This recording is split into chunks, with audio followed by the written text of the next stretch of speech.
Muy bien, ya estamos en el final de esta materia. Bueno, les doy la bienvenida a todos nuevamente y vamos a disfrutar esta última dispensación. Hemos podido ver las dispensaciones de la inocencia, de la conciencia, del gobierno de hombre, patriarcal, la ley, y ahora estamos entrando en esta última que es la gracia. Creo que la más amplia de todas fue la ley.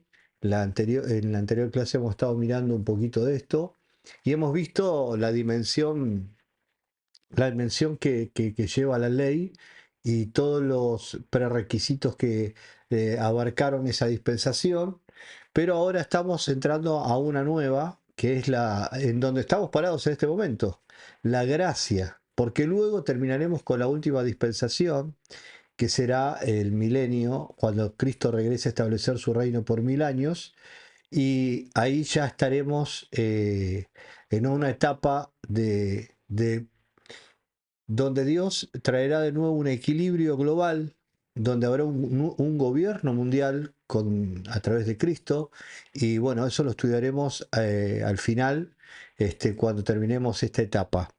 Pero ahora vamos a recorrer juntos esta dispensación llamada dispensación de la gracia. ¿Qué entendemos por esto? La dispensación de la gracia es el lapso histórico transcurrido entre la crucifixión de Cristo y su segunda venida gloriosa. Durante esta economía se predica el Evangelio, la gran amnistía que Dios ofrece a toda criatura bajo el cielo, y tiene lugar el llamamiento de la iglesia para prepararse para el Señor. Este es un tiempo de gracia. De hecho, la palabra gracia es algo no merecido, un don que recibimos sin haberlo logrado con meritocracia, con capacidad humana. Es una obra netamente de Dios. Y en esta obra, Cristo muere por nosotros, y a partir de ahí comienza una era de evangelización, de gracia y misericordia sobre todos los hombres que se acerquen a Dios. No hay que hacer sacrificios de ningún tipo, solamente hay que creer por fe y caminar en obediencia a su palabra. Así que esta es una etapa en la cual estamos hoy presentes. Esto es maravilloso, estamos estudiando una dispensación en la cual usted y yo ya estamos presentes. No estamos ni en la época de la gracia, ni en la patriarcal, ni en la conciencia, estamos en esta. Y acá nos tenemos que ubicar y entender cómo funciona proféticamente y en qué momento histórico estamos. Particularidades de la dispensación, que está en Mateo 26. Es un pacto de sangre hecho con la humanidad. Una vez más, vemos un sacrificio, un contrato, y en este caso no es un cordero que se sacrifica como en el pacto levítico, sino que esta vez es Cristo muriendo por nosotros, es el Cordero de Dios, ¿no?, que quita el pecado del mundo. Tiene como base el sacrificio de Jesucristo como cumplimiento de todos los tipos del Antiguo Testamento, los cuales eran sombra del porvenir. Cuando se dicen los tipos, es que decir, las apariencias de los pactos fueron revelándose para llegar a la máxima, a la cúspide de las revelaciones, que es Cristo. Dios incluye en Romanos 11 al olivo silvestre, un pueblo diferente, extraído de todas las naciones, tribu y lengua, justificado por la fe en el sacrificio de Jesús, y que predicaría el mensaje del Evangelio a toda criatura. Y cuando se dice a toda criatura, recuerden que enseñamos que es porque el hombre no es hijo hasta que no crea en Jesucristo. Mientras tanto es hijo de hombre, hijo de Adán, descendencia de la humanidad, pero sin categoría de hijo. Dios levantaría a hombres elegidos por él para promover y dirigir las actividades de este pueblo dentro de sus propósitos eternos. Esto lo vemos a lo largo de toda la historia de la iglesia primitiva hasta los días presentes. Siempre hay hombres de Dios que él usa para avivamientos, para movimientos de cosecha mundial. El pacto hecho bajo la gracia vendría a sustituir el pacto anterior, el pacto levítico, la ley del cual era un pacto acondicionado a las obras, mas no abroga la ley esta para a vivirse en la gracia. Nosotros lo estuvimos hablando un poquito de esto, en el sentido de que lo que queda como anulado es el pacto levítico y la tradición religiosa del templo. De hecho, cuando ustedes leen Malaquías, ustedes van a ver que es la última revelación del templo. Y después vienen 400 años de silencio y luego la destrucción, 70 años después de Cristo, cuando no queda piedra sobre piedra, tal cual lo profetizó Jesús en el capítulo 23 de Mateo. ¿Qué acontecimientos de importancia tendrían lugar durante la dispensación de la gracia? Y aquí vamos. Bueno, volvemos a repetir, la predicación del Evangelio a toda criatura, tanto al gentil como al judío, por medio de la fe, ambos estarían en formar parte de un solo cuerpo. Efesios 2:11, ya no hay barreras, ya no hay judío o gentil, ahora somos todos uno en Cristo. La formación de un pueblo llamado el cuerpo de Cristo, de Jesucristo. Jesús mismo llamó a este cuerpo de personas redimidas por su sangre en mi iglesia.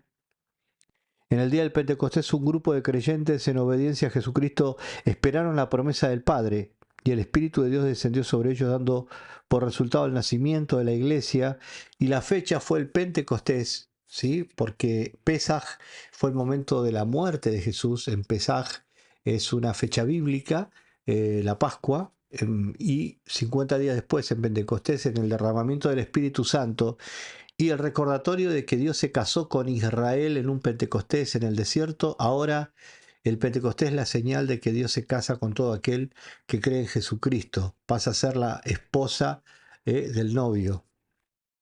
Se producirá la gran a finales de esta dispensación se producirá el rapto de la iglesia. Discusión dada luego si es o después o antes de la tribulación. Esto no lo vamos a poner en discusión ahora, porque seguramente habrá amigos que dirán, pero ¿cuándo es el rapto, pastor? ¿Ahora? ¿En el medio? ¿Después? ¿En qué momento estamos? Ya vamos por ese lado, pero lo importante acá no es discutir cuándo es el rapto, sino que hay un rapto. Jesús vendrá a buscar a su iglesia. Para estos efectos, los muertos en Cristo resucitarán primero, y después los vivos que serán transformados para recibir al Señor en los aires. Bueno, ahí tenemos referencia bíblica con Juan 14, Mateo 25, 1 de Corintios 15 y Primera de Tesalonicenses 4:16. Luego de este acontecimiento se producirá la gran tribulación, tiempo de 7 años de duración, en que Dios derramará todo el furor de su ira sobre el imperio del anticristo, sobre los impíos. Los juicios de Dios en este tiempo estarán dando conclusión a la dispensación de la gracia. Y al final de la tribulación, Jesucristo vendrá con sus santas decenas de millares para hacer juicio contra todos y dejar convictos a los impíos de todas sus obras impías que han hecho impíamente, y de todas las cosas duras que los pecadores impíos han hablado contra él. Judas 14. Para resaltar personajes importantes de este momento, el más importante, Jesucristo, después seguirían los 12 apóstoles, entre los cuales se destaca Pablo, también los padres de la iglesia y toda una serie de siervos de Dios que él ha levantado a través de la historia de la iglesia. Los hechos importantes como señal profética en cada aspecto de las dispensaciones. Los aspectos importantes que podemos ver en esta dispensación: la institución de la cena, que es un rito instituido por Cristo en las vísperas de la pasión, antes de morir, celebrando con pan y vino, recordando su cuerpo y su sangre como nuevo pacto. La institución del bautismo por inmersión, como un sello y señal externa y pública de la conversión al cristianismo, a la fe, y el derramamiento del Espíritu Santo en Pentecostés y la expansión de la iglesia que ha ocurrido a pesar de las persecuciones de afuera y las herejías de adentro. Dos cosas que son las herramientas que siempre intentarían destruir la iglesia durante este tiempo de gracia: la persecución externa y las herejías internas. La persecución externa y la herejía interna serían las dos cosas que siempre intentarían destruir a la novia. Esta dispensación de la gracia terminará, al igual que las otras, con el juicio de Dios sobre la tierra, y una vez más se le dio oportunidad al hombre para servir a Dios, pero falló. Como siempre, un número comparativamente pequeño será salvo, y a ese grupo de salvados es a los que Jesús llama la manada pequeña, pero el Padre les plació darles el reino. ¿En qué momento estamos? ¿En qué momento estamos? estamos en la gracia, pero ¿en qué momento de este periodo de gracia? Y este periodo de gracia es uno de los más largos, porque, por ejemplo, el periodo de conciencia tuvo 1000 años, el periodo de Noé tuvo 450 años, el periodo de Abraham tuvo poco más de 700 años, pero este periodo de, que estamos hablando, que es el periodo de gracia, es uno de los más largos, pero profetizados por Jesús. Jesús dijo que un día son como 1000 años, 1000 años como un día para el Señor, hablando de 2 días especiales para el tercer día resucitar. El número 3 es un día de reinicio desde el panorama profético. Y entonces estamos en 2000 años, ya casi terminando eh, eh, el tiempo que quizás lo que, con esta referencia nos permite ver que se habla de un tiempo determinado.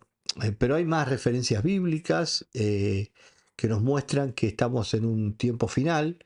No quiero entrar precisamente en la escatología, pero sí quiero darles algo de escatología para entender esto, porque si no les explico un poquito de las señales, no van a poder entender en qué tiempo estamos.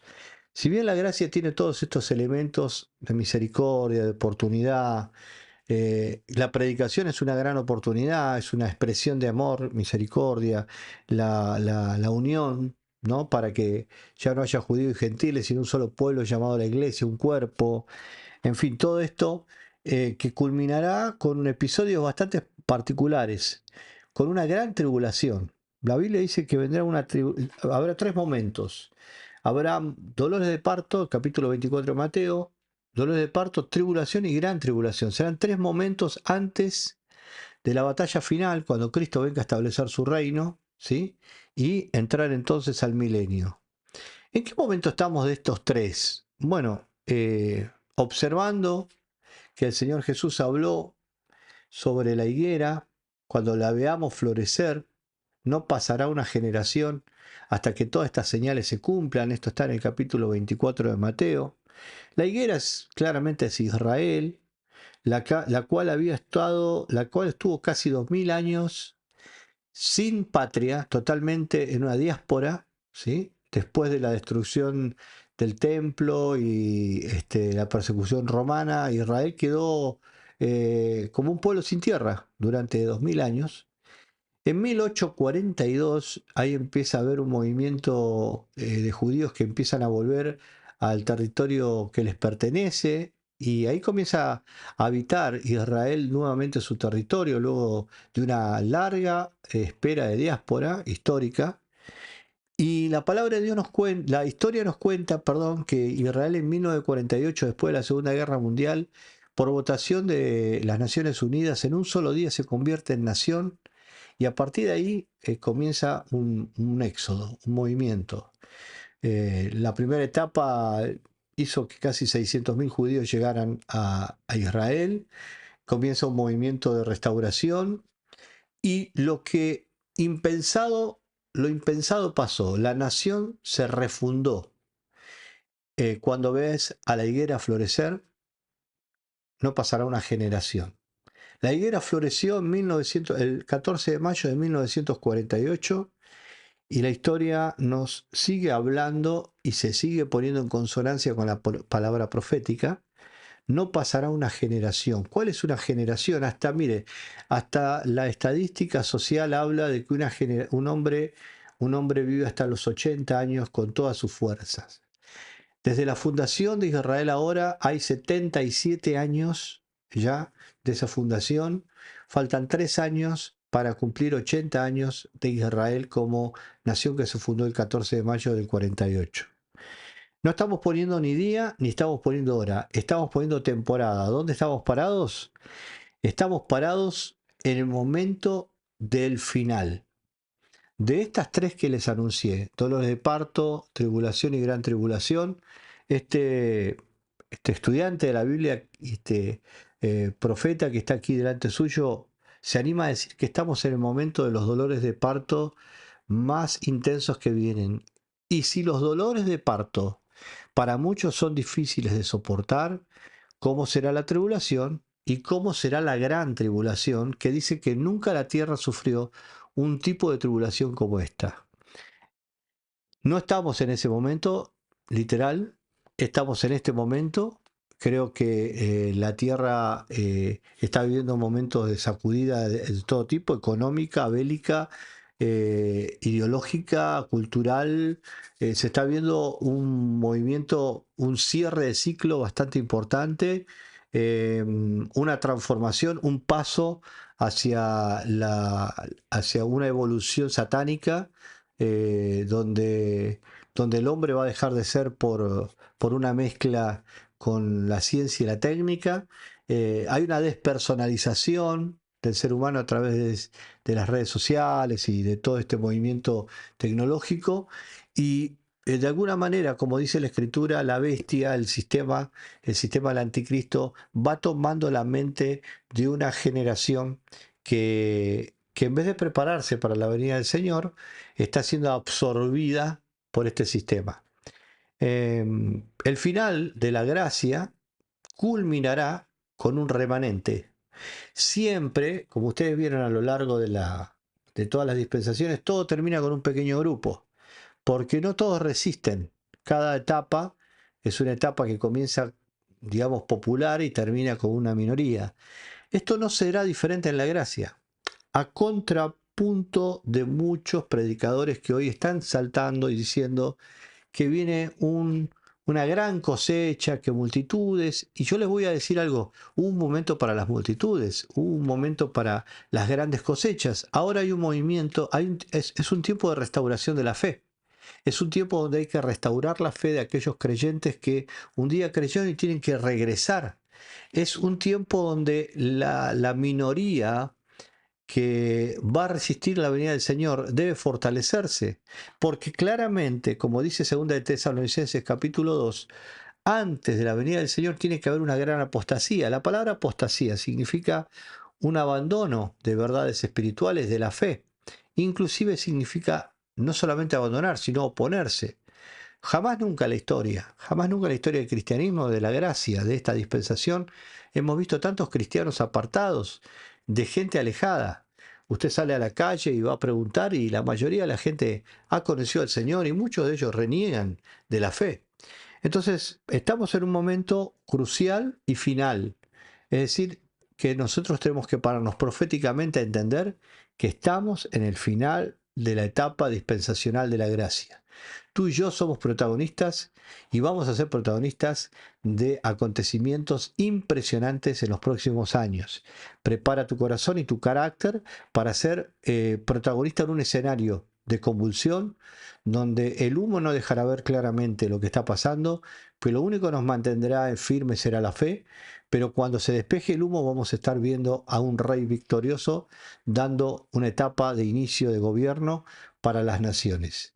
Y esa etapa de inicio a las naciones de gobierno único, de gobierno sano, de gobierno mesiánico, se llama milenio y ahora sí entramos a esa dispensación última. ¿Qué se entiende por milenio? La palabra milenio viene del latín que quiere decir 1000 años. Es la era en la cual Cristo reinará sobre la tierra después de su retorno en gloria. Su reinado será de justicia y de paz. De la misma manera que creemos en el cumplimiento literal de las profecías que tratan de los sufrimientos del Señor, porque así dice Isaías, ¿no? Hay profecías y muchas sobre el sufrimiento del Señor, y no hay razón objetiva alguna para rechazar las promesas concernientes a Israel, los grandes juicios del fin y el triunfo visible de Jesucristo sobre la tierra. En este momento hay muchos que están rechazando esta revelación que hemos sostenido como cristianos durante 2000 años. El triunfo visible de Cristo sobre la tierra, el regreso segundo. Hay una generación que ya está negando esta verdad. En efecto, el reino de Cristo ha de llenar toda la tierra, es decir, el mismo espacio ocupado por los imperios y las naciones impías. En Daniel, en Salmos, está continuamente la escritura hablándonos de profecías de un milenio, de un reino milenial justo. A Jesucristo le ha sido prometido el trono de David, su padre, el cual nunca ha estado situado en el cielo. Y esto es importante, Lucas 1.32, comparar con Hechos 1.6. Los elegidos reinarán al principio con él sobre la tierra, antes de ser transportados a los cielos nuevos y tierra nueva, que no deja de ser tierra nueva, porque la Biblia dice que todo termina después de 1000 años con cielo y tierra nueva. Entonces el hombre fue puesto, nacido de la tierra para gobernar en tierra y finalmente termina con un milenio de tierra. Y esto es impresionante porque aquí estamos viendo no solamente escritura pura, sino que estamos viendo nuestra fe y estamos viendo en lo que hemos creído y algo se ha metido en las iglesias. De que, y lo digo desde la forma más sensible, ¿no? Ver una cantidad de personas y decir, no, lo que pasa es que partió y se fue al cielo. Yo veo en las redes sociales, cada vez que alguien fallece, bueno, besos al cielo para aquel que falleció. Déjeme decir, la Biblia dice que el que parte, el que muere, duerme hasta el día de la resurrección y establecimiento del reino aquí en la tierra. Es decir, amados, no es que nos convertimos en ángeles cuando morimos, no es que nos vamos a ir a un lugar abstracto por ahí, en medio de alguna galaxia. Estamos esperando la resurrección de aquellos que han creído en Jesús y los que habremos quedado seremos transformados en una nueva naturaleza, en un nuevo cuerpo, para estar 1000 años en un reino completamente parecido al Edén primitivo. Y que esta vez, como dice Pablo, el último Adán ha tenido éxito, ha tenido triunfo, porque él no desechó la voluntad de Dios. Él hizo la voluntad de Dios agradable y perfecta en todo tiempo. Por eso es nuestro Mesías y por eso podrá gobernar por 1000 años en el milenio. Sigamos viendo las características del milenio. Dice la Biblia que Apocalipsis 21, que va a ser atado Satanás y no va a poder seducir a ninguna nación. Será un juicio determinado quienes han de ser los súbditos del reino. Esto es importante porque aunque va a haber un cataclismo bastante importante en la gran tribulación, una guerra termonuclear que está profetizada en San Juan, donde habrá un gran sacudimiento en las naciones, donde nadie se escapará. Claramente habrá pueblos y habrá grupos que sobrevivirán a ese proceso y entrarán al milenio sin haber pasado quizás por guerra o por muerte. Y bueno, la palabra nos dice que van a ser muchos de ellos que no han creído en Jesús, puestos como obreros o esclavos del milenio. El juicio determinará quiénes han de ser súbditos del reino. Los que han tenido parte en la primera resurrección reinarán con el Señor. Este reino durará 1000 años. Hay un grupo que va a reinar y hay otro grupo que va a obedecer. Esto es lo que claramente está diciendo la palabra de Dios. Para que ustedes entiendan, va a haber un rey, un Mesías desde Jerusalén, que es Jesús, pero después va a haber gobernantes de toda la tierra, de hombres y mujeres que han sido fieles a la fe y gobernarán esta tierra y gobernarán sobre súbditos.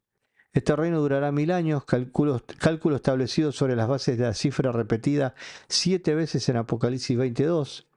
Por fin se establece la paz en la tierra junto con la justicia y la igualdad. Esto no es un mensaje socialista ni comunista. Esto es un mensaje espiritual, profético y de monarquía sana.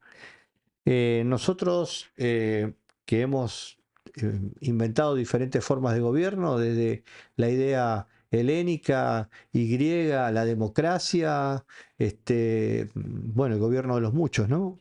Y desde la Revolución Francesa del siglo XVIII, rompiendo las monarquías y los señores feudales para transformar la mayoría de los pueblos occidentales después de duros procesos de 100, 150 años en pueblos democráticos. Y hoy la democracia en la cual muchos se regodean como la máxima expresión de gobierno, debo decir que lo que Dios ve como máxima expresión de gobierno es la monarquía de un rey justo, no el gobierno de los muchos, no la votación de los muchos, sino el gobierno de un Mesías que gobernará sobre la tierra. Esto puedes estar en contra o a favor, pero creo que si eres un estudiante espiritual, entenderás que esto es una palabra profética. Dios no está diciendo que nadie vote sobre la dirección del Espíritu Santo. Dios está buscando una generación de hombres y mujeres rendidos y decididos a obedecer la voz de Dios en esta temporada, y eso se va a traducir en el milenio. Los súbditos del reino tendrán una gran longevidad y una inmensa prosperidad, dice Isaías. Con todo el Señor rige con vara de hierro, es decir, que habrá firmeza en el gobierno del Señor. El mal en ese gobierno no será pasado por alto, y aunque el Señor actúa con paciencia, los que pecan abiertamente mueren alcanzados por maldición, según dice Isaías 11:4. Los judíos convertidos se constituirán en los misioneros de toda la tierra. El final del milenio es frustrante. ¿A qué se ve que Satanás se ha soltado? Es para que los súbditos de este reino de bendición, pero autoritario porque hay un rey, puedan decidirse libremente por o en contra de Dios, de la misma manera que en todas las criaturas humanas y celestiales han sido testadas antes que ellos. La lamentable elección de ellos, al final, muestra que el malvado corazón del hombre caído no se mejora con 1000 años de bendición, de prosperidad y de paz física y material.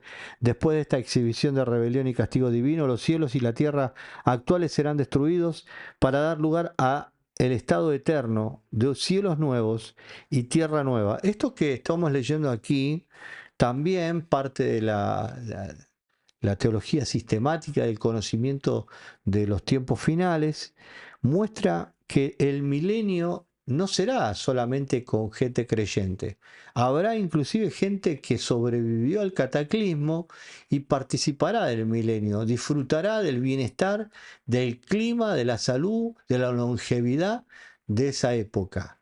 Pero claramente estará bajo un gobierno monárquico que en muchos casos, por tener un corazón rebelde, lo resistirán internamente. Al cabo de los 1000 años, la Biblia dice que Satanás es soltado una vez más para tentar a todos, obviamente no a los que hemos sido ya redimidos por la sangre y hemos entrado al reino como hijos, sino a esa generación no decidida. Y lamentablemente, ¿cómo termina esto? También con un juicio sobre Satanás y sobre todos los que van a traicionar al Mesías nuevamente en ese milenio. Claramente en esta ocasión no va a haber ningún sufrimiento de nuestro Mesías. Lo que habrá un claro juicio sobre esa generación rebelde que va a ser probada en ese momento histórico del final del milenio. ¿Cuál es la reacción que tiene Israel con el reinado milenial? La restauración de todas las cosas. Esto es lo que dice Hechos 3:21, que se efectuará después de la venida de Jesucristo. Se refiere a una forma evidente al tiempo del milenio. Es a Jesucristo al que se le ha dado la capacidad y autoridad de restaurar la tierra y heredar asoladas heredades. Isaías 49:8. Los mismos discípulos estaban conscientes de esta verdad cuando le preguntaron, antes de que Cristo ascendiera, ¿restaurarás el reino de Israel en este tiempo? A esto Jesús le contestó, no os toca a vosotros saber los tiempos o sazones que el Padre puso en su sola potestad. Pablo habló también de la restauración futura de Israel en Romanos 11:12, por medio de la cual Dios traería bendiciones abundantes sobre la tierra. Cuando leemos las promesas de Dios a Israel, todas las profecías de restauración nacional, no podemos evitar llegar a la conclusión que todas las promesas y profecías no caben en otro marco sino en el milenio. Es decir, que en Israel va a haber un avivamiento. Ese será el avivamiento de Israel en el milenio. 1000 años de avivamiento con Israel. Israel será la voz profética de las naciones. Israel será el que reconocerá a Jesús, a Yeshua. Y desde Israel será el avivamiento y el gobierno para todas las naciones con nuestro Mesías.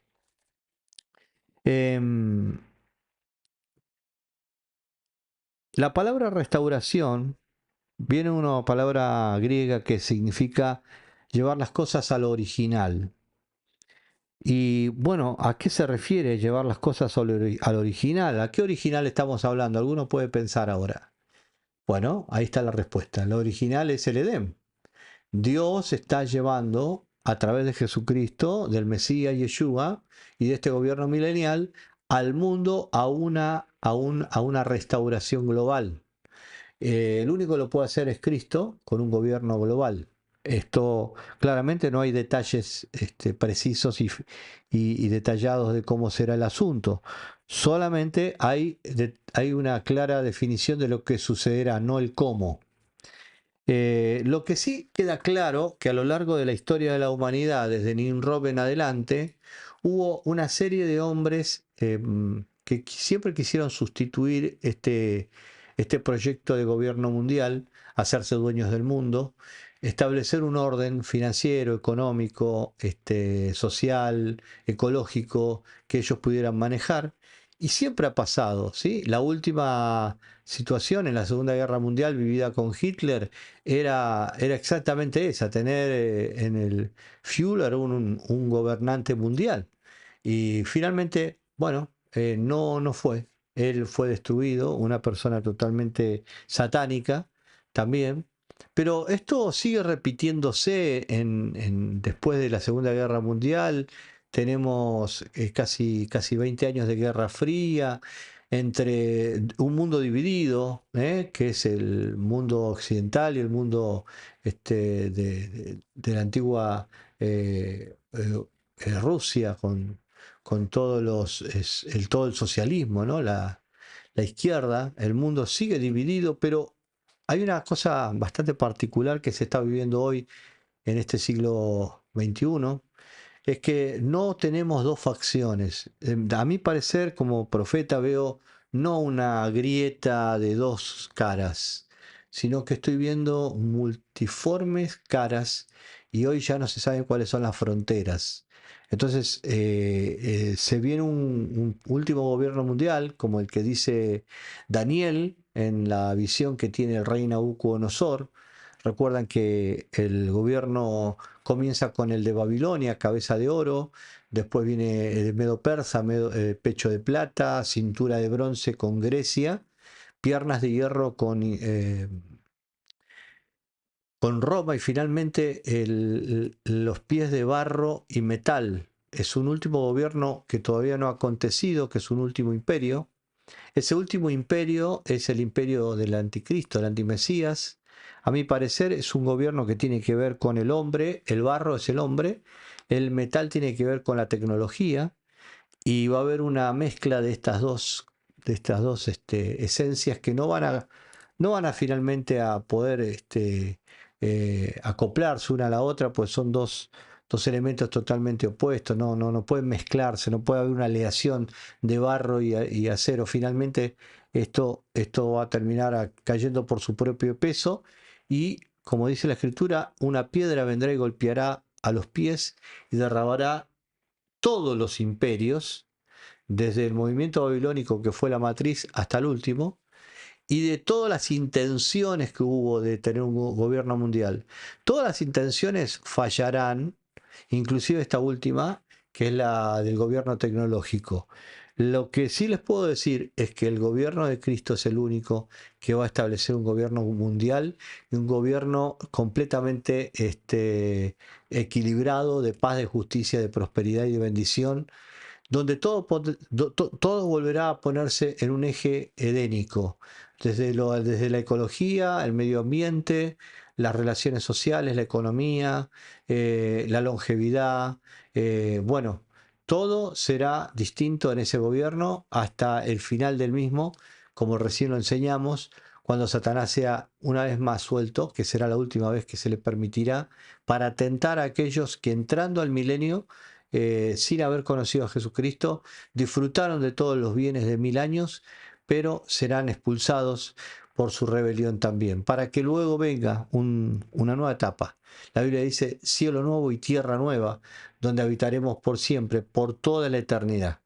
Hemos recorrido una, una aventura profética, sobre todo esta última, porque cuando ves esta última, si la primera, perdón, la anteúltima, la gracia, ya te parece fuerte cuando hablamos de dolores de parto, tribulación, gran tribulación y el regreso de Jesucristo visible y su gobierno en tierra, Si ya te parece eso impactante, pensar en el milenio te parece más impactante.